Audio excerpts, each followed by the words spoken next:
Ladies and gentlemen, my name is Keith Fleming. With me, as always, Joe the Brain. I'm fashionably late. Matt, what's going on, Joe? It's ready for a wedding this weekend, so that'll be exciting. And then hopefully another Giants win on Sunday. We'll see. How about that? I joke that we moved to Thursday. We're really becoming divas, Joe, with our picks being so good lately. We had to have our own night, Thursday night for the podcast. Now you're showing up, 30 minutes late. This is very divish behavior. Yeah, hopefully we don't go full Antonio Brown in it. That's when it becomes a real problem. That is very true. Again, this is the Daily Fix podcast on the Fantasy and Frames podcast network. We are Fantasy and Frames only DFS podcast. And Joe, we continue to be on hot fire with our picks. It has been an epic run last week. Top three guys on DK and scoring. We had them. 4 of the top 7. My Gus Edwards play worked, which very much so. It wasn't De'Ami Brown a couple of weeks ago that you had, but still feeling pretty good about that. But we are just right now, man, we're hot. We're going to hopefully continue that and keep things rolling. But before we start, I do want to mention to please check out the fantasyandframes.com website. Unbelievable content on there. You got the Chasing Upside article each week, which is by the entire staff. You have the waiver wire ads, the IDP ads, like just all kinds of amazing stuff, plus all the podcasts on the Fantasy and Frames podcast network. I actually went on 4th and Frames last night. We did some buy and sell guys. Basically, I faded Jonathan Taylor, who was in the top 12 that I don't think is going to have a good week this week. Well, actually, you need to listen to it to find out who I'm buying for. That's right. But it's incredible work. We're happy to be here. We are going to be on Thursday nights moving forward. We've got some great guests coming up the next few weeks, which we're very excited about. We'll get more into that in the coming days. If you follow us on Twitter, which we would appreciate if you do, at the Daily Fix Pod. You already know who these people are, but these are some of the best minds in DFS, and we're honored to have them on our show. And we're excited. What they're going to do is they're going to come on. We're going to do our normal spill. And then, Joe, one of us is going to be a winner and one's going to be a loser, because they're going to tell us which one of our picks they like better at each position. If you don't think with my highly competitive ass that I'm not going to be keeping up with who ends up having more, you don't know me at all. But let's get right into week 8. And every week we give an expensive, median, and bargain tier play at each position. Let's start at the QB. For my expensive tier, I want to go with Josh Allen on Monday. We don't typically do Monday night plays. I am going to give a Monday night play at tight end because I like it so much. So I'm going to go with Jalen Hurts at 8,300, which is basically Josh Allen light at this point. The QB position this year's been tough, Joe. I mean, there's been very few guys that are consistently scoring points, i.e., look at Lamar Jackson right now as we are recording this, struggling against the Tampa Bay defense on a Thursday night game. If I can't take Allen, which, I mean, technically I could have, but again, we try to stay away from Monday night games. Hurts is the closest thing to Allen in terms of consistency. He scored 17 points or more in every start this season, 27 points or more in half of his starts. He's coming off a bye, playing a defense in Pittsburgh that is coming off back-to-back impressive performances, but it versus Tua, who was returning from a scary concussion, and Brady, who, man, the Bucs and Brady look like a mess right now. So I actually think that's going to help Hurts be less owned than he normally would. And I'm not scared of it at all, because the best 2 QBs that Pittsburgh faced, and Josh Allen and Joe Burrow, they combined for 65.38 points in those 2 games. Both of those games, Allen and Burrow rushed for at least 40 yards, which that is very good for Jalen Hurts, who we obviously know has the ability to run the ball. Hurts has rushed for 38 or more yards in 4 of 6 games. and at least one touchdown in 4 or 6. I mean, he's one of the best running backs in the league who just happens to play quarterback.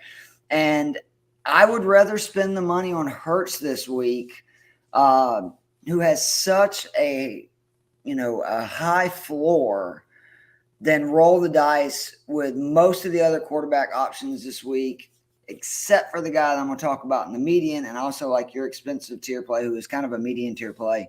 But Jalen Hurts, 8,300 is my expensive tier QB option. Yeah, I mean, we are pretty limited in the choices if we're doing the just the normal Sunday slate. Amazing what happens when Mahomes and Herbert aren't there, right? Yeah, it makes a difference. Especially if you're in a smaller pool, I would say the best choice is probably going to be Jalen Hurts because you're guaranteed points. And we've discussed you don't have to stack them, right? Like that's the other you great don't thing. have to stack them. A great example of that was actually week 1 against the team where the QB I'm picking is facing. I'm picking Tua this week, and he's up against the Detroit Lions. And you look back, week 1, Hurts, 240 yards, no passing touchdowns, but he had 90 yards and a rushing touchdown. So you still got a normal top 5, top 6 week from Jalen Hurts, and that's what he gives you every week. But while Tua may not run for 90 yards, and for his health, he definitely shouldn't. I hope not, yeah. There have been plenty of other quarterbacks who have teed off against this Detroit defense. Week 2, Carson Wentz threw for a solid 337 and 3 touchdowns, which he has not been the best quarterback this year or the last 3 years. So Geno Smith, pretty normal week for him, 320 and 2 touchdowns against the Lions. The teams that have last 2 weeks, they had a bye in there, but last 2 games they played, they looked a little bit better. But I'd say shutting down the Patriots passing game is not quite the same thing. And even in that game, I believe it was Zappy. It was 17 of 21. And then I'm not quite sure what happened with Dak last week, but they ran the ball pretty heavily in that game. Yeah. And he seemed a little rusty coming back. But this Detroit defense is not good. We say it literally, I think, every week when they're not on a bye. We talk about how we probably talked about it on their bye week. Exactly. So we were disappointed we could not pick against them. Yep. Yeah, I mean, I think we've covered it that we've been doing this. This is our 3rd year. Detroit's defense has been awful every single season. DVOA 31st against the pass. The only team that's worse is sadly your Atlanta Falcons. And they are worse. And that's a problem when you've got to go against Waddle. You got to go against Tyreek. And PFF's wide receiver corner advantages, both of those guys are in the top 10 wide receiver advantages this week. Detroit's also awful at covering tight ends, so Mike Gesicki could have a big game this week. And when Tua has been right, which has not been as much of the season as we would have liked, he's shown he can be productive. Week 1, 270 yards against a good Patriots defense. Absolutely shredded Baltimore, as I'm sure everyone remembers. And, I mean, if you watch that Pittsburgh game, he was lucky not to throw multiple picks. Yep. But assuming that part of that was just, hey, this is my first week back after probably suffering 2 concussions. Yeah, please don't get a concussion, I think was the number one goal last week. that's probably my biggest worry, actually, in selecting Tua, is he's 1 hit away from his season being over. But assuming that doesn't happen, and the Detroit pass rush has not been very effective this year, I really like Tua, especially, again, we don't have a ton of choices, and I'd rather go Tua than some of the guys right above him. Like, again, Dak, I think he'll be better as time goes on, but the Chicago defense is much better than the Detroit defense. So I'd rather have Tua at $400. I'd rather have him straight up, let alone at $400 cheaper than Dak. Yeah, I agree. I'll get into why when I do my running back plays later. The median tier option for me, it looks like it's going to be Andy Dalton. I actually want to have the caveat that if for some reason Jameis Winston is named the quarterback for the game versus the Raiders this week, I'd rather have him. It's $5,500 for Dalton, $5,300 for Winston. And it's probably going to be my favorite play at QB, meaning like Burrow last week, I'll have him in the most lineups. And it's just the fact that, I mean, for starters, Dalton is QB 11 on DK over the last 3 games, which is kind of shocking. And, 2022. Now, granted, a majority of this is from the 30-point breakout game he had last week versus Arizona, but it shows Dalton can still sling it and can still have those big games. And, we've talked about Arizona is not a good defense. Well, Vegas is a lot worse, particularly against the pass. Through 6 games, every opposing QB that has faced the Las Vegas Raiders has finished top 10 in QB scoring on DraftKings. Every single one of them. And you may say, well, the Raiders play in the AFC West, and that's fair. So they've played Herbert. They've played Mahomes. They played Kyler Murray. So those guys should be top 10 QBs. The other 3 that they faced, Ryan Tannehill, Davis Mills, and Russell Wilson, who are all not what you think of when you think of top 10 fantasy quarterbacks. The latter 3 have thrown for just under 900 yards and 5 touchdowns in those 3 games. All 3 quarterbacks had their highest scoring point total of the season versus this Raiders defense. Again, 6 games. They all had one thing in common. When they played the Raiders D, they scored the most points they had this year. I love stacking Dalton with Olave, who I'll get into a little bit more when I get to receivers. I think he's going to have a monster game. And if the Saints can get Thomas and Landry back, which there is a chance that could happen, I think Dalton could end up being a top 5 QB this week on DK. And again, at 5,500, top 5 QB is a good start to a lineup that's going to make you a lot of money.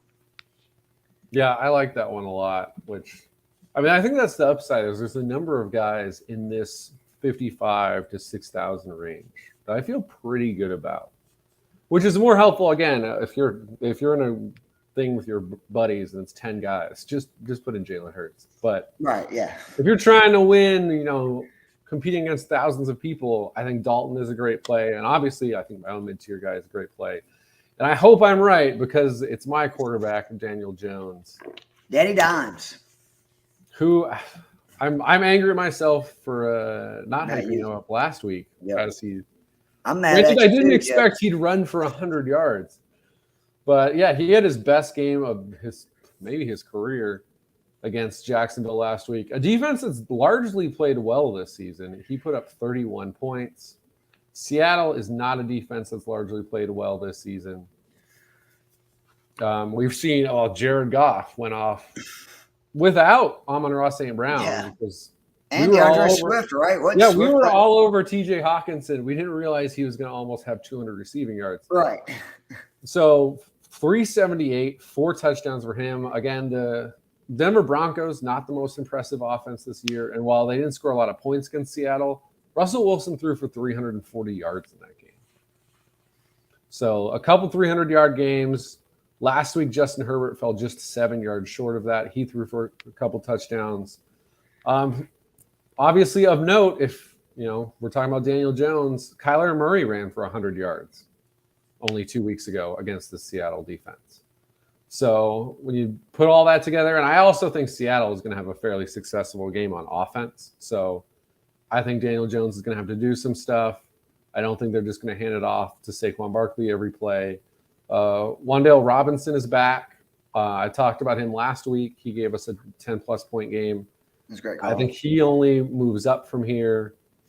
And yeah, if you want to go Geno, you feel more confident in that. I think that's a solid play. He's $100 more. But I like Daniel Jones just a little bit more just because of that rushing upside and then also the DK Metcalf question mark. So I love Danny Dimes this week. He will not have Kadarius Toney, though. He will not have Kadarius Toney. A little shocked by that move. Watch him end up being now a superstar in Kansas City, Joe, because that's what happens to teams like ours. I've been holding on to him all year in one of my keeper leagues, and I'm like, well, now I'm going to keep holding on to him. Exactly. With Mahomes, I think that's definitely a safe bet. All right, bargain tier. And, man, you want to talk about the definition of a bargain. Sam Ehlinger, 4,000 versus Washington. This is very similar to my Heineke play last week, which, by the way, it worked out. He scored 15.44 points, 13th highest scoring QB on DK, and he was $5,100. You can't beat that. The big thing for me for Ehlinger is twofold. First of all, Washington has struggled against QB since week 2, with the exception of Ryan Tannehill. Again, the QB facing Washington has been top 12 in scoring on DK. every single week. This list includes Cooper Rush, Jared Goff, and Justin Fields, who all scored 5 or more points than their average points per game against this defense. B, and this is something you pointed out to me, Ellinger can run, which I was not aware of. He had over 1,900 yards in college, and I think part of this change for the Colts is getting a QB who can move, extend plays, move the chains by running for first downs. In the preseason, and I had to go back and look, so you're welcome, Ellinger ran for 71 yards on 6 carries with a touchdown, so he can run. Finally, Ellinger was really impressive. And again, I know it's preseason, okay, it's preseason, but his numbers, 24 of 29 in the 3 games, 250 yards, 4 touchdowns, 0 interceptions. I mean, maybe they're on to something here. Maybe it's not just Matt Ryan has struggled, but they're sitting there going, this guy we got in practice is really good, and we think this team may be better with him. And at $4,000, I mean, a $4,000 QB who can run, which is the big deal to me. I think he will run because he ran for at least 20 yards in all 3 preseason games. He only played a half in those. And he has a good matchup. I think this is what you consider a smart gamble, and I'm definitely going to try it in at least a few of my lineups. Yeah, I definitely think at that price point, it's just kind of like you feel like you have to at least throw him in one lineup and just see what can happen. Because you don't need a lot of points to justify it. I'm going a little bit higher, though, and that's I just mentioned him a couple minutes ago, Jared Goff, 5,500 against the Miami Dolphins. Goff not coming off his best stretch. The Detroit Lions have scored 6 points in the last 2 weeks. So much for the offensive juggernaut that we tried to right, the highest scoring team through the first 4 games, and then their last 2. In fairness, very banged up, right? Swift, St. Brown, like their best players have been hurt. Yeah, that's the key to me is they played New England, who I'm not quite sure what happened Monday night, but it's generally been a good defense this season. And Dallas, who might be the best defense in the NFL. Yeah. And he played them with very little to work with. So I'm not shocked that Jared Goff couldn't produce under those circumstances. I think, none of us are under the illusion that Jared Goff is one of the elite quarterbacks. There's a reason he's 5,500. But it seems like most of the key players are trending in the right direction. I believe DeAndre Swift got the questionable mark removed from his game today. At least on Yahoo, it's showing that he's Amon-Ra St. Brown practiced. TJ Hawkinson practiced. Josh Reynolds practiced. If he gets 3 of those 4 back, let alone all of them, then this is actually a pretty good group of guys. I mean, we've seen what Amon-Ra can do. TJ Hawkinson, again, we just mentioned a couple weeks back, he almost had 200 receiving yards. It's a good group, and they're going to have to pass because, again, already mentioned it with Tua, and we're going to continue to mention guys from the Miami Dolphins this week. We think they're going to put up a lot of points on this defense. And that means Jared Goff is going to have to throw, as he has most of this season. They were actually in that Dallas game most of the game. He only threw 26 passes. Every other game that he's played this year, at least 34 attempts. He hasn't gone under 215 yards in any game. He does have the 300-yard game against Seattle, which, again, was a shootout. That's what we're hoping for. I mean, again, it's a roll of the dice. He's 5,500, but he's a guy who's had 2 4-touchdown games through 6 games for them. So if he's got that full complement back, obviously keep an eye out if Amon-Ra has like a setback, TJ Hawkinson has a setback, then yeah, definitely throw in Andy Dalton or take the risk going real cheap on Ellinger. But if he's got his guys back, I think Jared Goff can put up a 20-plus point game this week. Which we both agree that could end up into the sneaky shootout game, right? Yeah, I mean, if those guys are back, I don't even think it's that sneaky. I think it's just because that Miami defense has also not been super great. They looked great last week because they played the Steelers and they got 3 interceptions. But they've had 4 games where they've given up multiple passing touchdowns and they picked off 0 passes in those 4 games. Yeah, so you take out like the game against the Jets, the game against the Steelers, and you realize this is not a very good defense. All right, running back, expensive tier. Derrick Henry, 84. And just want to again say, our running back plays have been so freaking good lately. It's amazing because last year, remember, Joe, we went through a stretch where we couldn't give a running back that would finish like top 5, top 10. Yeah. And now this year, pretty much every running back we give ends up being a top 10 play. And sometimes the receivers are, what we're leaving to be desired. So it's just funny how this stuff works. But Derrick Henry, 8,400. And the reason that we've been so good this year is we keep picking on these defenses. And you're going to see it again this week. They're playing Houston. The run D sucks. They were last in standard leagues in DK going into week 7. It's why I was so bullish about Josh Jacobs. Remember, I said he needs to be in every lineup. I don't care if he's high owned. And he rushed for 150 yards and 3 touchdowns. The Texans in their last 4 games are allowing starting running backs that they are facing to average 30.6 points per game. They've had 3 running backs in their last 4 games score 33.9 points or more. And now Derrick Henry gets to come to town to face them off a bye, rested. And I don't think he's going to be necessarily super owned because of his price. I think the price is going to maybe scare some people away. It should not. The last thing I really need to say on this, in his last 3 games versus the Texans, 673 yards on 65 carries, 7 touchdowns. Holy crap. Goodness gracious. I was like, I thought I was reading it wrong. That is correct. Now, you were right, Joe. He missed last year's game. So this was going back, I believe, 2 years ago and 3 years ago. But, Derrick Henry still has shown in 2 games this year that when he gets the ball a lot, he can run. And this Texans defense is just dreadful against the run. I'm going to find a way to get him in most lineups, just like with Jacobs last week. I think he's absolutely worth the $8,400 price tag. And I, again, would be shocked if he does not score that 30-plus points. I think he's going to get to it again, and the Texans are going to have another guy 4 out of 5 weeks with 33 points or more. Yeah, I absolutely love Henry. He was going to be my high-end flex, but then looking through our list, we agreed far too much on the running backs this week, so I ended up switching to a different running back for my high-end flex. But absolutely, Derrick Henry is one of the guys that you're playing Sam Ehlinger for, is to save up money to put in Derrick Henry. Because, he won me a fantasy league 2 years ago because he absolutely destroyed the Texans. I'm sure he's won people since fantasy games and or leagues because of that. Do not be afraid to play him at all.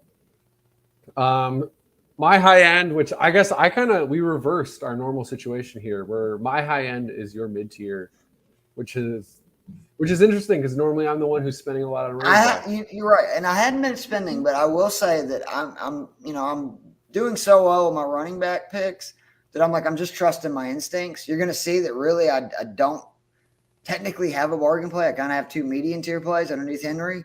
But I'm just sticking with the guys that I think right now are going to go off because they've been hitting so much. And I'm not forcing it. And you'll see my other positions are lower, like receiver and flex, because of that.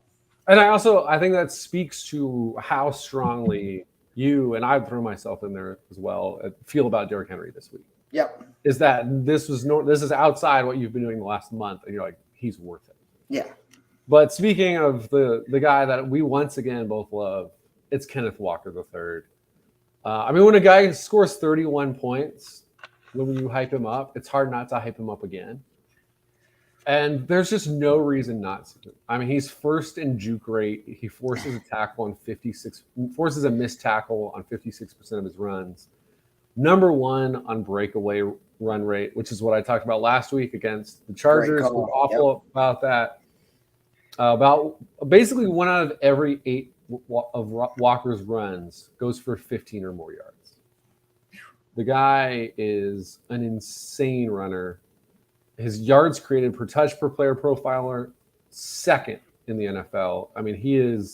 He is the big play guy. Like, even in this game that Saquon Barkley is in, Walker might be the better guy at creating big plays. That's how. Yeah, I think for big plays, I think that's fair. And, the Giants are not exactly the team that's stopped people from big plays in the run game. Week 1 against Derrick Henry was really their best game by far of the season. Christian McCaffrey immediately, 100-yard game. The Cowboys running backs combined for 178. Both of those, the McCaffrey one and the Cowboys game, over 6 yards a carry. The Packers probably would have won the game against the Giants if they continued to run the ball in the second half. And then the last 2 weeks, Kenyon Drake, 110 yards. And Travis Etienne, who I said, play him against my Giants because we're bad at this. And lo and behold, outside of a fumble near the goal line, he absolutely destroyed us. 2 running backs. Again, over those last 2 weeks, the Giants are giving up nearly 8 yards a carry in that time span. This is, I've said this before, I think we have the worst set of inside linebackers in the NFL. And when you have terrible linebackers and a running back who is as good as anyone at creating big plays, you should play that running back, especially at a still very reasonable price of $6,500. I'm with you. He is my median tier. Just to add some of the stuff, because he's averaging 21.87 points per game since becoming the starter in Seattle. That's 5th among running backs in that time span. And what you love to see, and again, why I'm so bullish about him, is since he's become a starter in Seattle, his carries have gone up each week and his points per game have gone up each week. So it's like every week Seattle is like, okay, we're going to let you handle a little bit more. And he keeps going, yeah, feed me, and I'll keep producing for you. The Metcalf injury, whether he plays or not, I think is going to lead to, again, a bump where you're going to see another season high for carries for him. And then you got into a little bit about the Giants' D. Walker leads the NFL with 8 carries of 25 yards or more. He's only really played 3 games, and he has 8 carries of 25 yards or more. I think you said last week it was like 11% of his runs, right? Go for 20 yards or more or something like that. Yeah, it's right out. I think it's 10.9, yeah. The Giants' D is tied for the NFL lead for the most rush attempts given up of 25 yards or more, 7.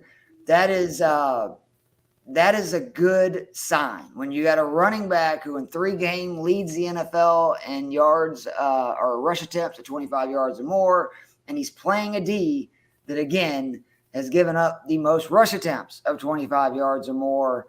And this is a very similar situation to the Chargers last week. He scored 30-plus points against that D. And what I like, too, is the Giants are 11th on DK in scoring. Yeah. And because of that, I think people may not be as gung-ho about him because his price has gone up. And maybe they'll go, well, maybe, I can get somebody cheaper. Paul, these guys that got better matchups. This is the guy, again, that has the most potential to, go boom, other than Derrick Henry, in my opinion, in this slate. And I'm talking about receivers, running backs, whatever, because, again, if you're going to have a rush of 25 yards or more, he's basically averaging almost 3 a game. All it takes is one of those for a touchdown, and he's already on his way to a really good game. If he does like he did last week, where didn't he have like a 65-yard touchdown run? He's already got the fire sign next to him. So exactly. I love him this week. And again, what I was saying, in his last 2 games, Walker has busted a 74 and 34-yard run. He is just a big play waiting to happen. I'm all in on him. He will be in a majority of my lineups. Who's your median tier, Joe? Which again is my bottom. I was going to say, do you want to start off this one since we once again have the same guy, Raheem Mostert? It's not really that much other than Detroit sucks. Raheem Mostert, 5,900. But he scored 20 or more in 2 of his last 3 games. He's seen 14 carries or more in 4 straight. So that the time split's kind of over. He is the lead back now in Miami. And this is a Lions team that has given up 23.9 points per game to starting running backs over their last 3. The Dolphins are not going to put Tua at risk. Yes, I think he's going to have a good game. You'll see I got Tyreek Hill coming up as one of my plays. But I don't see them putting him in a situation where they're going to be throwing it 50 times a game and putting him in danger. They're going to run the ball. They're going to play action. And, last week, a 35-27 split with pass attempts to rush attempts, by far the closest it's been all season in a game started by Tua, unless they get down early, which I don't see them doing, by like double figures. I think he's going to get at least 15 to 20 rush attempts. And against this Lions D, you can do some damage in that. And again, I think they're going to move the ball. And I'm really excited about seeing this Dolphins team indoors on turf with all the speed that they have at so many different positions. Tua was great in college and domes. I really think Miami is going to just be sprinting up and down the field, scoring left and right. That's good for their starting running back. That's why Mostert is my bargain, granted a very expensive one. Yeah, and just to pile on the Detroit Lions, they gave up only 37 yards and 17 carries week 2 against Washington to the opposing running backs. Even then, they gave up a touchdown and 67 yards receiving. The other 5 games that they have played, opposing running backs have averaged over 5 yards an attempt in all 5 games. They have broken 120 rushing yards in all 5 games. And in 4 of those 5 games, they ran for at least 2 touchdowns. This is as good as it gets. So again, if this was still the timeshare it was at the start of the season, we'd be worried. It's not. I did see it a questionable label today. Assuming that doesn't turn out to be a thing, fire up Raheem Mostert. Absolutely. And then your bargain, which is also a very good play because my Falcons defense has really sucked lately. Yeah, and this one is somewhat dependent. I mean, I still think he could be a reasonable play, but if Chuba Hubbard misses the game, and I believe I'm double checking right now. Yeah, he did not practice today. He did not practice yesterday. So it looks like Deonta Foreman will be the starting running back on his own in this game. And if that happens, I think he's a fantastic play. Oh, yeah. I mean, granted, 60 of his yards last week came on one run against Tampa Bay, but that's a Tampa Bay defense that is still good against the run. We're shutting down Lamar right now. So, yeah, shoot, I forgot. I'm not even watching that game. So, yeah, this is a capable Tampa Bay defense, and now facing the much less capable Atlanta Falcons. That was a nice way of putting it, Joe. I appreciate that. Yeah, I try to be nice sometimes anyway. And so, yeah, I just think you look at Foreman, who also last year when he had to take over when Derrick Henry went down, he had some big games. And honestly, they probably would have won the playoff game and beaten the Bengals. They would have. No, we talked about this. They would have. That was if they would have just realized that Derrick Henry immediately off of an injury was not half of it as explosive as Deonta Foreman, who had 3 100-yard rushing games last season. So he had 3 last year when he was the lead back. Last week, once he became the lead back because Hubbard got hurt in that game, over 100 yards. I think this is probably a pretty close game. And so I think that he'll see plenty of carries. So, yeah, Deonta Foreman, I think, is a really good value. Yeah, unfortunately, I have to, co-sign any pick against my Falcons right now where our offense is good, but our defense is bad, really bad. So moving on to wide receiver, my expensive welcome back, DeAndre Hopkins, 7,300 at Minnesota. He started off right where he left off last season, seeing a crap ton of targets from Kyler Murray. He had 14 in his 2022 debut.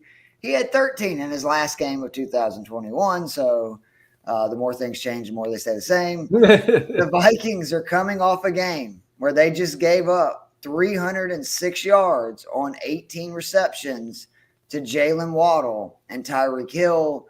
I think the Vikings are overrated just in general. I don't think their defense is as good as people want to say it is. They've had a really easy schedule so far this season. And I think the Cardinals are going to attack this defense, particularly through the air, a defense that has given up 24 or more in 4 of their last 5 games, so you can score on them. Hopkins should be priced higher, and I can guarantee you that he will be moving forward. This is probably the lowest you will get him. The rest of the season is 7,300 because, I'm trying to think of the guys like Tyreek Hill for sure, Jefferson Kupp. That's it, right? Wouldn't you say that's it for the guys that you can guarantee is going to get more targets, more looks, and is more I don't even know if you want to say more consistent, because Hopkins is extremely consistent. I mean, he put up numbers for years in Houston with me and you at quarterback. So I love Hopkins this week at 7,300. I fully expect him to go over 20 again. And like I said, he's probably going to be close to $8,000 next week. Yeah, I mean, it was bizarre timing with Marquise Brown going down right when. But good for DK owners like us, because you can for just fantasy purposes, it made things really simple. You didn't have to fade Rondale more than you would have, and then he just walked right back into being that by far clear number one guy. Oh, and I should have mentioned James Conner's looking like he's going to come back. I think that actually helps Hopkins, overall, because if they're able to run the ball, they can play action and stuff. So that doesn't worry me at all. Yeah, I think that's a very smart play. I'm going with a guy who's coming off. I guess he's coming off an injury. This close to picking him for my expensive team. Because it's Amon-Ra St. Brown, 6,900 against Miami. Again, I think Miami's going to light it up. That means Detroit's going to have to pass. And when Detroit passes, Amon-Ra St. Brown sees the ball a lot. He is second in the NFL among wide receivers in target rate at 34.5%. And he did it last year. Remember, like everybody was saying, oh, it was just because all those guys were out. No, it's not. That's just Jared Goff really likes throwing him the football. And why wouldn't he? Amon-Ra exactly. is a very good football player. I know on PFF, on their wide receiver advantage, he is ranked 7th this week. And that's against Miami defenders in general among their cornerbacks.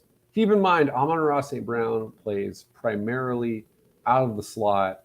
Currently manning the slot is Justin Bethel, who is normally a special teams player.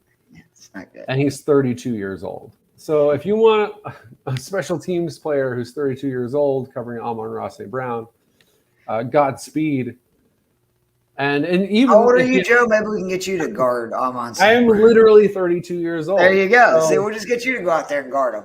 Probably the same. Actually, I'm looking at Justin Bethel. He's 6'2". I'm about 6'1", 195. There we go. We got it, Joe. Sign him up. So a more athletic version of me trying to guard Amon-Ra St. Brown. I don't think it works out well. And again, I mean, he's a guy. First 3 games where he's completely healthy. At least 9 targets in all 3 games, at least 6 receptions, at least 60 yards. He caught 3 touchdowns in those first 3 games. He's a beast, man. So, fire up Amon-Ra St. Brown as long as he clears concussion protocol. And everything that we've heard out of the Lions so far makes it sound like he will. So, and again, he's a guy that because of that concussion early in the game, we always talk about this. When a player has a really low point total, I do think like a majority. It's kind of like, how a majority of bettors betting on one team. That's usually the dumb money, and the smart money is going the opposite way. I think a majority of people see that and they go, oh, he had a bad game this week. Or say they had him in their lineup and he had a bad game. So they're like, I'm not going back to the well. It just means he'll be lower owned. And really, if you think about it, like I said, he got a concussion earlier in the game. That's not his fault. That's also something too where it's not like a hamstring where I'm like, right, exactly. He might pull it again. Exactly. Like the risk is obviously there's still a higher risk of a concussion coming back from one, but it's not the same thing where any random play can just immediately see you out again. As Kadarius Toney has proven, even just being in practice, your hamstring, the opposite hamstring from the one you've already hurt can happen. So. Yeah, I feel as long as they clear him, I have no qualms about putting Amon-Ra St. Brown in any of my lineups. I like it. Again, my median tier play, and I think it's yours as well, right? Yes. I love Chris Olave this week, 6,000 versus Vegas. As much as I hate saying nice things about the Saints, because fuck them, this dude is really good. And I was wrong. I thought he was too slight. I really did. And I did not think that. Like, I thought that he was going to be significantly behind the other receivers who were selected in that first round, with the exception of Dotson. Dotson's been good too, but he's a stud. He's 10th in receiving yards, 15th in yards per game, and coming off his best game of the year with Dalton at QB, he saw 14 targets, turned them into 7 receptions, over 100 yards. he has a reception of 30 yards or more in 4 games this season already. 40 or more in 3 games this season. He's facing a Raiders D that I said when discussing Dalton, they are weak against the pass.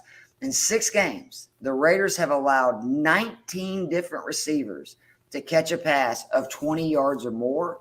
In those 6 games, the longest reception in each is 41, 29, 41, 55, 36, and 39. So they are a big play waiting to happen. Olave is going to have at least one big play. I can guarantee you against the secondary, he will have one big play.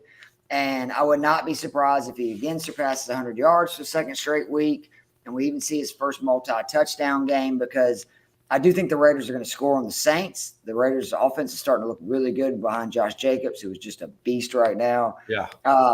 And to be honest, as somebody who's probably going to have a lot of Dalton and Olave, I hope they get down. That's the best case scenario. Get down 14, 20 points early, and I just want you to sling.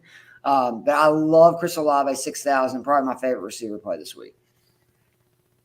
Yeah, I think he's probably mine as well. I mean, like you said, he's the big play guy, and it's not a coincidence. He leads the league in deep targets. He leads the league in air yards.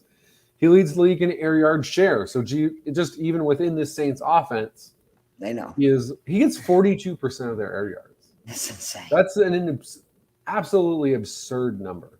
It's like probably Randy Moss at the height of his, powers type. Yeah, numbers. like he is ninth among wide receivers in receiving yards this year, and he's first in unrealized air yards. Wow. So in air yards where he didn't catch the ball, he's first, even though he's top 10 in actual receiving yards. So, yeah, we're talking about he is the deep play guy. He's like the deep play guy in the NFL this season. Yeah. And, yeah, the Raiders, not a good defense, 30th in DVOA against the pass. And, yeah, I mean, I actually think I don't believe either of us mentions Josh Jacobs this week.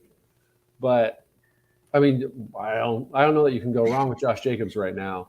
And that's a great combo because, yeah, if you assume the Raiders will run the ball effectively and probably win this game, then you also have to assume the Saints both sides of it, figure it out. So, yeah, you could even do the Dalton Olave combo with Josh Jacobs. And there's a third of your lineup, and I'd feel really good about those things. I do too. Our bargain tier receivers, the Moore brothers. I'm going with the cheaper. Haven't we done this before? I feel like we have. It was Rondo and DJ. That's right. There we go. These are different Moore brothers. How many Moores are there in the NFL? Chris Moore, 3,400 versus Tennessee. Moore scored 9 or more points in 2 of his last 3 games, excuse me. It looks like Nico Collins is going to miss some time with his growing injury, giving opportunities to Moore. And what a time to do that. He's facing a Titans D that is dreadful against the pass. The Titans give up big plays often. They've given up 4 touchdowns of 30 yards or more this season, 3 touchdowns of 46 yards or more. And I love saying this. This is the team that my man Joe the Brain Matz, he went full Babe Ruth on it, calling his shot with the De'Ami Brown play against them. So if Nico Collins is ruled out, you're damn right I'm going to have Chris Moore in a lot of lineups because, again, this will allow me to have Derrick Henry. This will allow me, we're going to talk about Tyreek Hill in a little bit, to sneak a couple of these guys in there because you're going to need some people in that low range. If you go cheap at tight end, defense, and this receiver, you can do that. I still think there's a lot of potential value there. Yeah, no, I think this is a great call, especially at that price point, because I looked at the Texans wide receivers this week and was very interested. So I like that. Cooks is kind of expensive, like just for what he's done still this year. It's like worries me a little bit. At some point, he's going to have that breakout game that we've been waiting for. I mean, if you're a Cooks owner, you've definitely been waiting for all year. But yeah, he's still at a price point where it's like, but I kind of like this guy more. Yep. Whereas in the 3,400 range, there's not a lot of guys I like. So I really like that play. Well, as mentioned, DJ Moore. Picking on my freaking Falcons again, Joe, you son of a bitch. I know it's weird. Because I know at our weekly picks, I picked you guys to win, but then I'm going through my fantasy lineups and I'm like, yeah, Panthers everywhere. Who knew? We just needed PJ Walker in there for DJ Moore to come alive. Best game of the season by far, 69 yards and a touchdown on 7 receptions last week. Again, against the Tampa Bay defense, that is quite good. And a crap load of targets. Didn't he have like 12 targets last week? It was 10 targets. And actually, that's the thing that's been very consistent throughout the season is as much as he has not produced fantasy-wise for the most part, you getting looks. At least 6 targets every single week. And it's only gone up. The last 4 weeks, it's been at least 7, averaging nearly 9 per game the last 4 weeks. And he actually has 3 double-digit weeks in the last 4 games. Bad against the Rams, but otherwise, Arizona, he was able to carve out 50 yards and 6 receptions, which again, DJ Moore, this is why we love DraftKings versus like FanDuel is we're getting that full PPR. Oh, yeah. So did that DJ Moore, it helps a lot. But honestly, the offense looked more alive with PJ Walker. And it couldn't look much more dead than it did with Ben. And the other thing, too, is with Christian McCaffrey gone, you know, as much as I like Deontay Foreman this week, Deontay Foreman's not going to catch 6 passes. Right. No, that's a huge. And Robbie Anderson is gone. Like, everything is coalescing around the ball being force-fed to DJ Moore down the stretch here. Even Terrence Marshall might not be a bad play. You know, he saw some receptions last week. He's super cheap this week, too. And, like, he has 100% route participation. So every time they pass, DJ Moore is out there. He's actually 11th in target share. Like we said, he's getting the consistent targets. He's 4th in air yards on the season. So it's not like DJ Moore isn't out there. It's not like he's not running routes. It's just the offense has generally been that bad. But they looked better last week. We'll see if that continues. And again, against Atlanta, I like it, especially I believe it sounds like AJ Terrell is out. Is that correct? Yes. That's so like unfortunately it looks like for weeks. So yeah, I mean now with teams have been fairly successful with AJ Terrell out there against the Falcons this season. Now you remove him from the equation, you can only feel better. We saw it last week. And it's again why Joe Burrow was the guy I was telling you start in every lineup. Yeah. Moving to tight end, expensive tier. This should surprise nobody who has listened to this podcast. Tyler Higbee, 4,200 versus San Fran. He saw 2 targets in their last matchup versus the Panthers. He saw 48 in his previous 5. So I actually think that may mean that people, again, are a little, less likely to have him in their lineups. And that includes 14 versus this San Francisco team earlier this year, which led to his highest point total so far this season of 17.3 points. In his 3 games against teams with a great pass rush, he's seen 35 targets in those 3 games, has 22 receptions, and averaging 12.6 points per game in them. I think he's a very, very safe play at 4,200.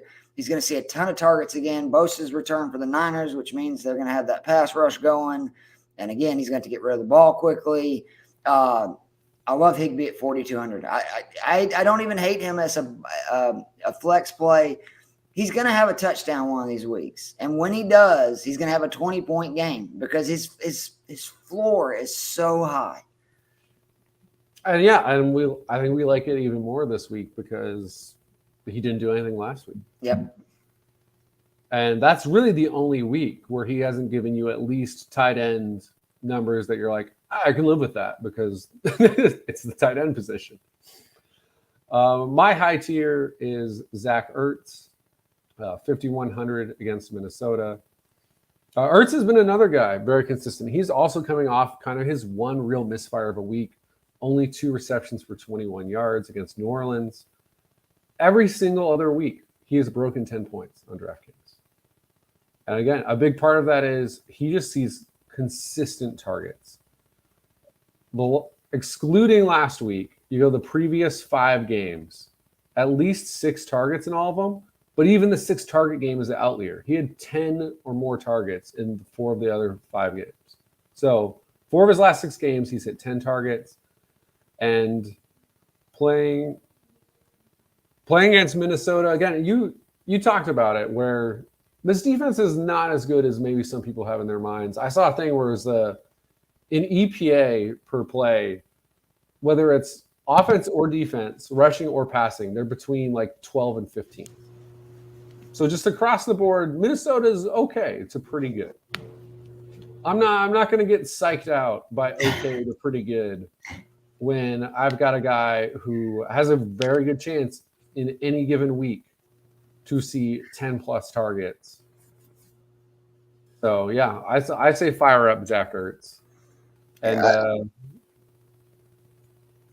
against tight ends as well on DVOA Football Outsiders, dead last against tight ends. That's not good.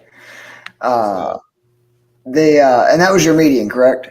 Well, he's my high tier, Zach. High tier. I'm sorry. So my median, Pat Freiermuth, 3,900. Going into week 6 and their matchup versus the Bucs, I had mentioned how much Pickett loves throwing to tight ends. And the 2 games played at that point, he had thrown 19 targets to tight ends. They caught 16 of those for 157 yards and a score. And then, of course, Pickett got injured early in that game, and Freiermuth didn't play last week. So I think that's, again, going to get that people off the scent. But last week with both Pickett and Freiermuth playing, Pickett threw another 12 passes to tight end, 9 to Freiermuth. He caught 8 passes for 75 yards. Freiermuth has now scored 15 points in both his full games that he played with Pickett at QB. The Eagles D has given up 6 receptions to tight end in 2 straight games. Against Dallas, they allowed Jake Ferguson, ever heard of him? Because I hadn't, to score 14 points. He finished 9th at the position for the week in tight end scoring on DK. I think Freiermuth is the best play at tight end this week, and he's going to have a monster game coming. He's averaging 10 points per game despite missing a majority of one of those games and only scoring 1 touchdown on the year. This is a guy last year that scored 7 touchdowns. So I'm telling you, Freiermuth has got a monster game coming because he's putting up points and doing it not like what Higbee is, where Higbee's getting like 7 receptions a game. Freiermuth is just putting up numbers, and he just has not gotten the end zone. It's coming. It could happen this week against Philly because I think they're going to be down. Love Freiermuth, 3,900 is my median tier tight end. Yeah, well, we always love Baby Gronk. Baby Gronk. We're all in on Baby Gronk. I'm going on my mid-tier with Mike Gesicki, Miami Dolphins. Again, I think this game turns out to you could just put in like every single Miami Dolphin player, and I'd be like, you know what? I don't hate it. All right, Joe, don't get too carried away, though. You did bite us in the Arizona-Detroit game a couple of weeks ago. Oh, no, it was Arizona-Seattle. Oh, Arizona-Seattle. I'm sorry. You're right. Because as sketchy as I think the Seattle defense is, they have some couple good – Tariq Woolen is obviously a good player. So. Right. Yeah, the Detroit Lions – They don't have any of this. The Detroit Lions, not a good defense. Very consistent against tight ends.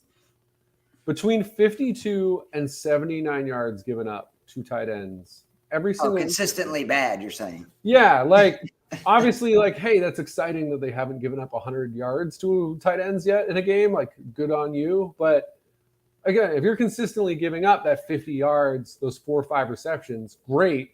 I've got 10 points now. And then they've also given up 4 receiving touchdowns. So I look at that and I feel really good about it. And Gesicki has also been ramping up the last couple weeks.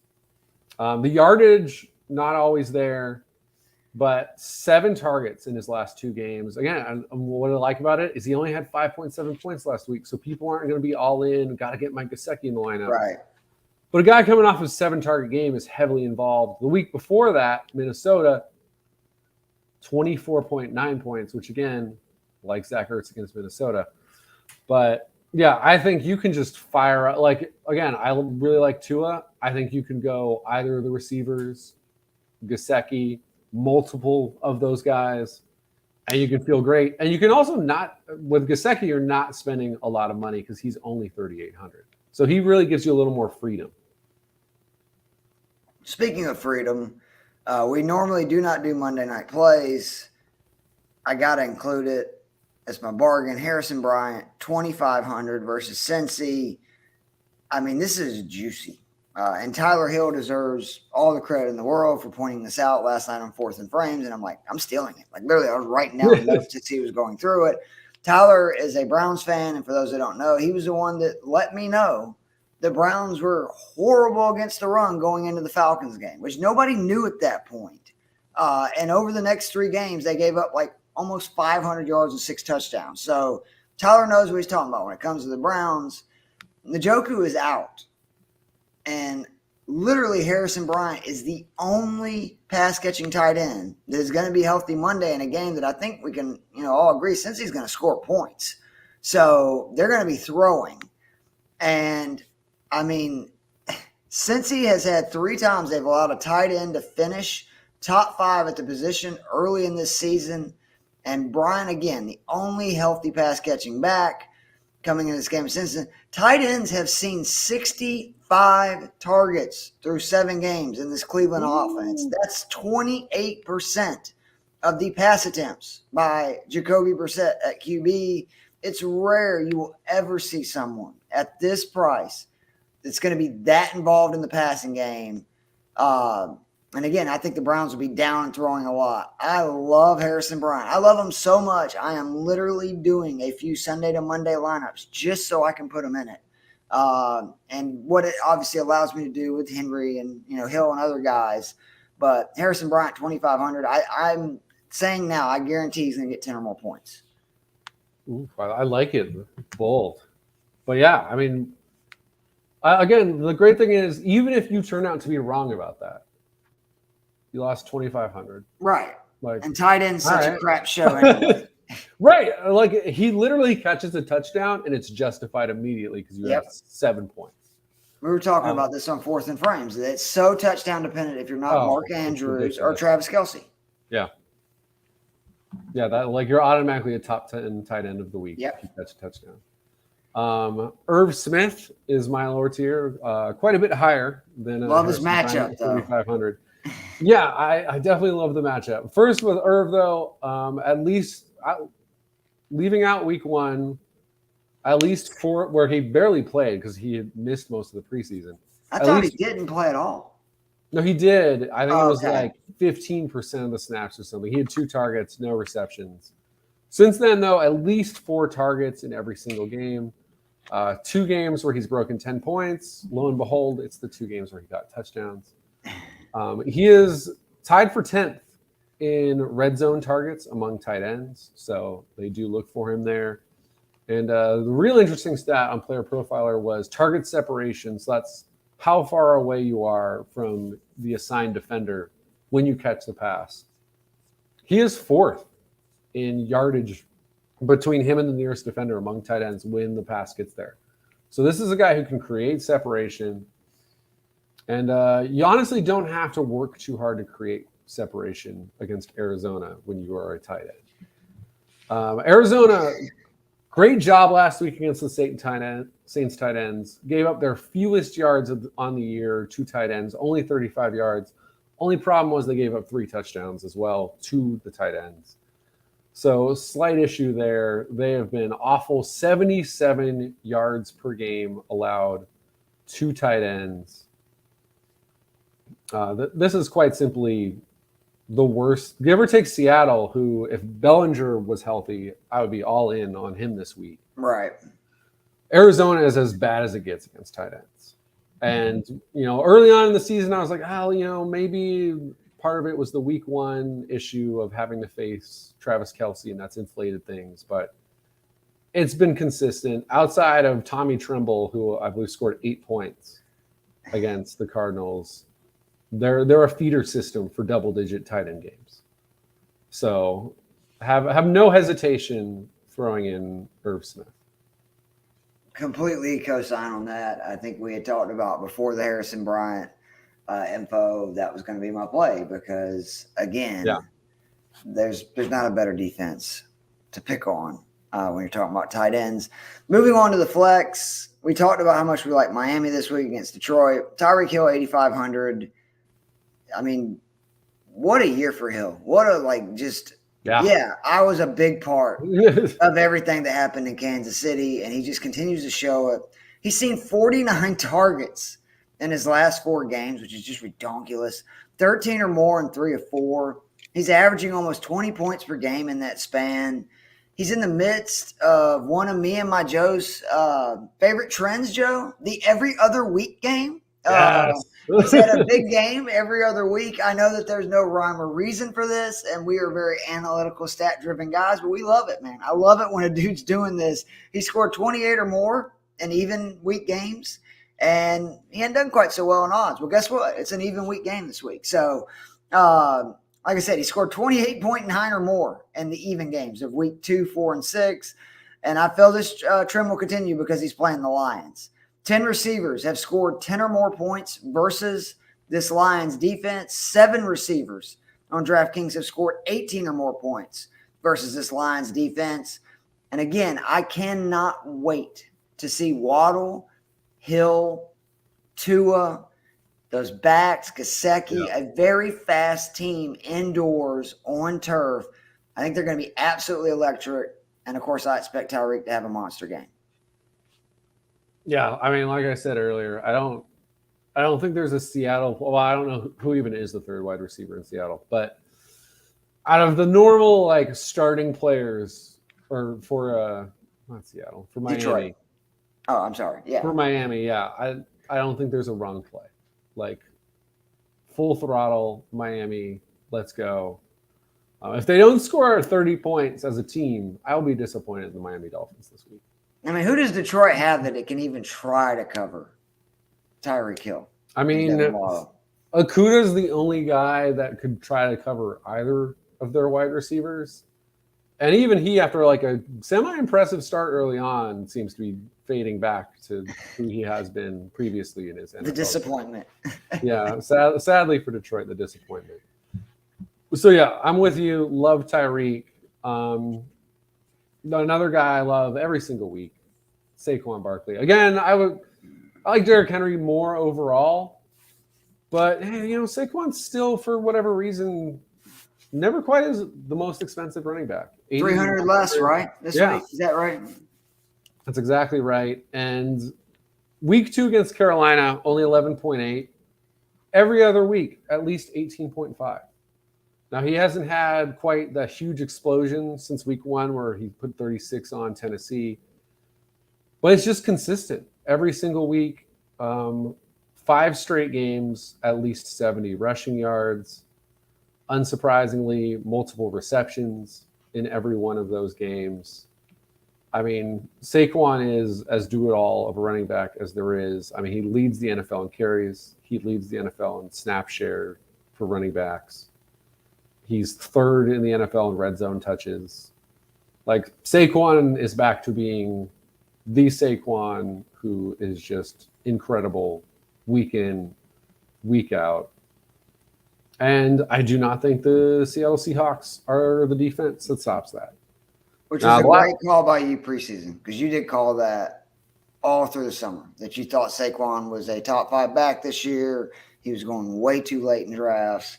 And you deserve credit for, the only reason I have him in one league is because of you. Now, my main problem was I came on a little late in going all in on the top 5 stuff. And so naturally, Jorge got him in our Fantasy and Frames League. 1 pick after I took Javonte Williams, which great job by me. But yeah, the last 2 weeks, Seattle, only 75 yards rushing allowed. Problem is, one of those games was against Austin Eckler, and 100 yards receiving, which Saquon Barkley can absolutely do. And the first 5 weeks, over 100 yards allowed to running backs on the ground 5 straight times. And yeah, 3 different games this year, they've given up at least 6 receptions and 80 yards through the air to running backs. So if you just look at the rushing stats, you might be like, Seattle's not that bad. You throw it all collectively, no, they're bad. The worst defenses against running backs, and Saquon will take advantage of that. All right, speaking of running backs, which again, it kind of shows running backs this year are more consistent than the receivers, especially with some of these matchups. Tony Pollard's my median play, 6,100. This is all about Zeke not practicing again today. The Cowboys are heading into their bye after this week, and I just don't see Zeke playing in this game. And if he does, I see him in a very limited role, because why not get him healthy in a matchup that you should win easily versus the Bears? And that all means this could finally be the big breakout game for Pollard, because it's very similar to the situation we saw with Khalil Herbert earlier this year, where he was putting up great stats in very limited snaps. And what'd he do? He went out, I think it was immediately when Montgomery went out and scored like 34 points in that game. Pollard, like him, just needs opportunity. He's 4th in yards per carry, 10th in breakaway run rate, 9th in breakaway runs. And again, despite being 38th in snap share, he's 20th in yards created. If he does see his work, the most to date, he's going to break out versus the Chicago D that really struggles against the run. In recent games, Aaron Jones, 160 total yards, 2 touchdowns. Barkley had over 150 yards versus this D. Dalvin Cook, 115 yards and 2 touchdowns. Brian Robinson Jr. and Antonio Gibson had over 100 yards and a score. And even in defeat, when they dominated the game last week, Ramondre Stevenson had 98 total yards and a score. He could be in for a monster game. And what I really like about Pollard, he is currently projected to be the 16th most owned back on DK, meaning he's going to be low owned. Give me some Tony Pollard, 6,100 versus Chicago. Yeah, I mean, if Zeke doesn't play, there should be no question you want Tony Pollard in your lineups, because he'll finally get the goal line carries. Right, exactly. Even though he's the better running back, but hopefully they never actually figure that out as a Giants fan. I mean, obviously I've alluded to it. Jalen Waddle is my mid-tier. 6,700, a little expensive in the mid-tier, but 6,700. Not for what he can do. Yeah, not. His big games are huge.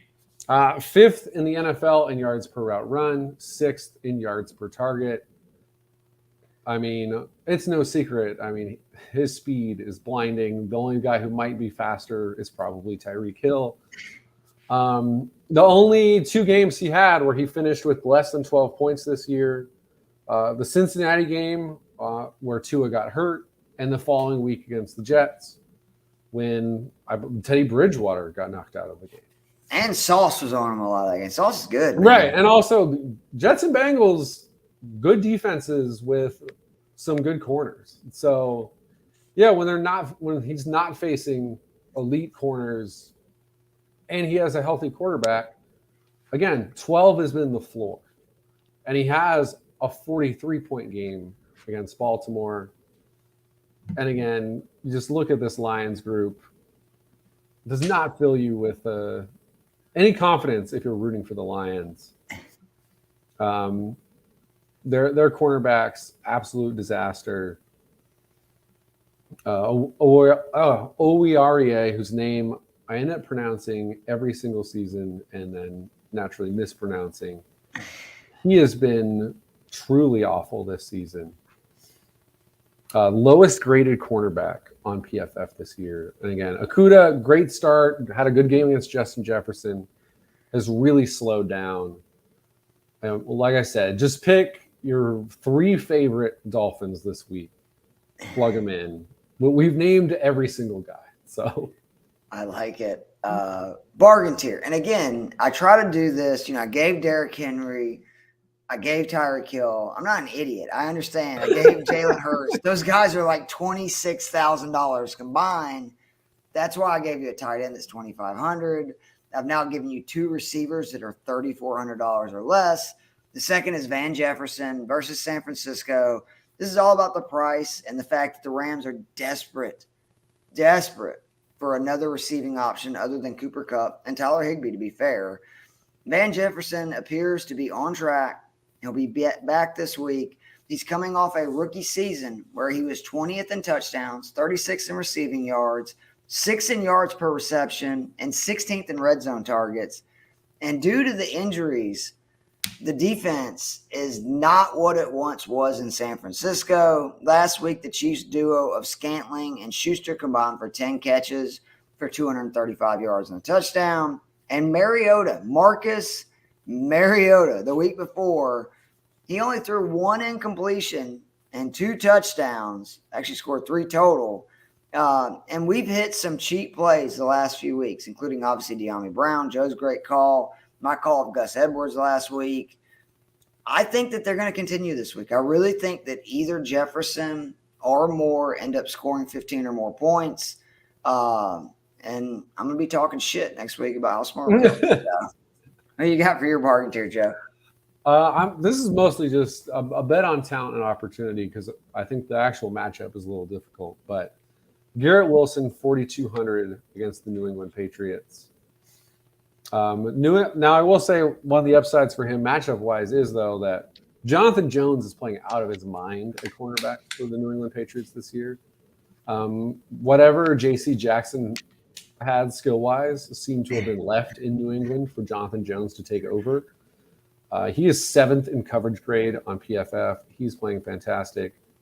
But Garrett Wilson plays almost half of his snaps out of the slot, where Miles Bryant is 86th in coverage grade on PFF. And then their other outside corner, Jalen Mills, has actually been a disaster. So as long as he's away from Jonathan Jones, great opportunity. And then he's 14th in target share, and Corey Davis does not look like he's going to suit up this week. And Corey Davis has been, especially since Zach Wilson returned to the lineup, been the number one guy in this offense. It's obviously, they have a connection. It's crazy. They had it last year. And it's obviously not Elijah Moore, as Elijah Moore will happily tweet to you. So if Corey Davis is out and God knows what's going on with Elijah, Garrett Wilson becomes the clear number one option. Also, Breece Hall is now out. So Michael Carter is obviously still a guy who will be involved in the receiving game. But my bet is the Jets are going to have to start now moving to a more balanced offense. As much as they might like to keep Zach Wilson throwing only 20 to 25 times a game, I don't think that's going to work long term. And so when I've got Garrett Wilson, who, again, this is a guy who had a 30-point game his second week in the NFL. So I like it. Yeah, I think his talent, 4,200, I'm putting him in some of my lineups.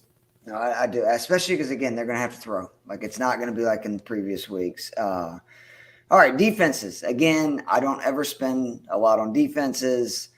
Seattle, 3,200 versus New York is my expensive one. Seattle they get sacks, and I do think that there's a chance. There is the Giants, no offense, Joe, they're going to have a bad game eventually.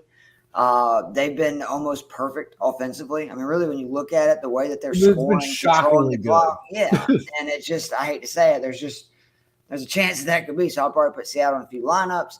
My median, the Patriots. If you are not salivating about Bill Belichick versus Zach Wilson without Breece Hall, you don't understand the way the Patriots have worked over the last 2 decades.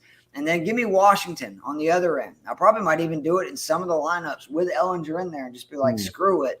Because if it goes the opposite way of, what obviously I hope it, giving Ellinger as my bargain tier play at 4,000, Washington have a monster game. They've had 19 sacks, 2 games of 5 sacks or more. And they're a very good team against the run. So sorry, Jonathan Taylor owners. I mean, I read it off last night.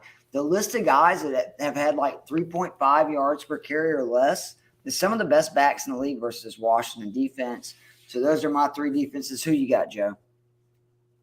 We're very similar. Once again, I'm willing to throw out the expensive one in case you have a different strategy, because I do agree with you. I will once again be going very cheap on defense, but this week they actually do have it priced right. Dallas against Chicago should be the clear. They're 3,900, is that right? They're 4,000. 4,000. This is the Philly, Pittsburgh. That's a good one too, but I'd rather spend $100 extra and get Dallas against Chicago. Again, not quite. I didn't watch a whole lot of it. Pretty confused that Chicago scored points against New England last week. That will not happen against Dallas. I feel like Micah Parsons chasing down Justin Fields does not fill me with happy thoughts as a Giants fan who just wants to see Dallas fail. They will give you, I would say, a guaranteed 10 points this week. I mean, they average 12, so that's probably the floor is 12. But I'm with you. I think if you like the Jets more than the Patriots, if you just got a vibe, the Jets are the play. They're $100 cheaper. I think it's a totally reasonable play. That's a good defense this year. Again, Sauce Gardner's playing fantastic. The Patriots have looked on and off on offense. It's hard to know exactly what's going on with them. But I would still lean more towards the Patriots for 100 more. But ultimately, the team that will be dominating my lineups, as you alluded to, it's the Washington Commanders. That's the pick. That defensive line is getting after people. They are 7th in sack rate this season. Indianapolis is 23rd in sack rate allowed. And Matt Ryan's not a guy who sits back there and likes to hold the ball. No. The reality is he probably would not be benched right now if this offensive line was playing even average in their pass blocking. They've been one of the biggest disappointments of any unit in the NFL this year. And now it's Sam Ehlinger. So, yeah. Basically a rookie. I should say rookie, second-year guy, but basically a rookie. I legitimately might not play another defense in my lineups. As much as I do like that Patriots matchup, I might just go straight Washington across the board. Kind of like was it the week that we went with Dallas, right? And they were crazy cheap. I think it was 3,200 or something. Yeah. Right. Why did that? Dallas should never be under 3,600. Well, we have made it through week 8, Joe. Again, next week, we're going to have a guest. We'll be tweeting out a bunch of information about that. We're very excited, Justin. We will see you then.